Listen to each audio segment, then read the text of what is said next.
又係一個快靚正簡易嘅餸菜，可以當嚟送酒嘅小食都得㗎。低碳水高蛋白質，買呢隻煎煮豆腐，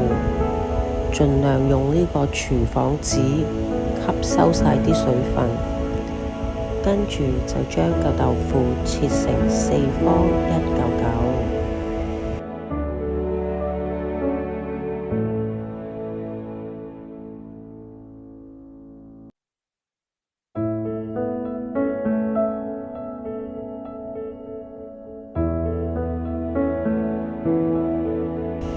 連油都唔需要落，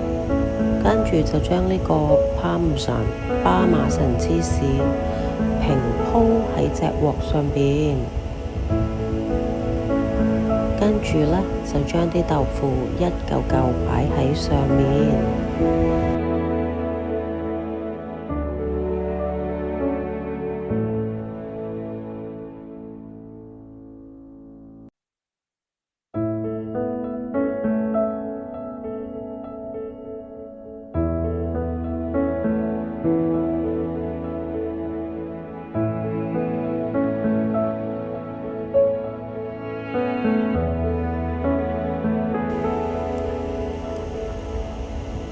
鋪完啲豆腐上去之後，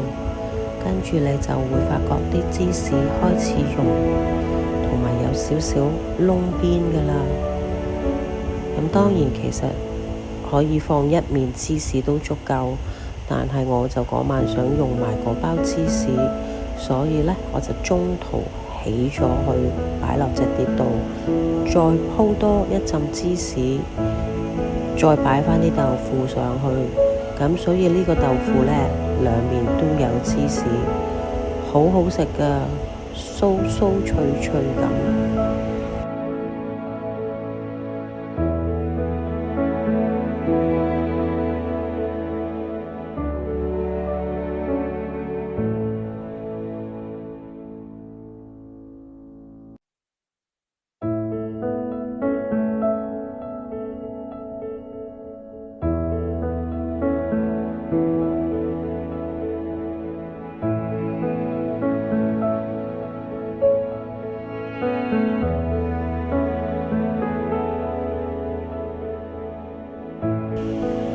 但係我第二邊呢，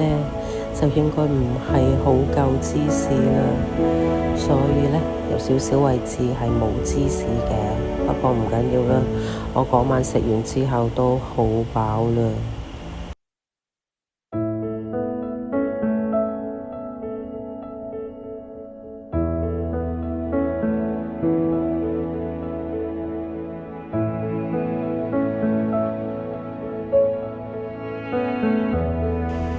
當你見到另外嗰邊芝士都係開始有少少燶邊呢，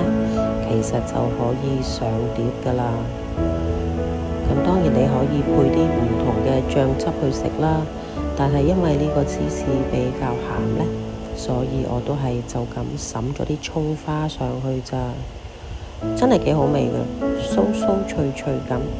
希望你哋鍾意都可以試下啦。希望下條片再見啦，拜拜。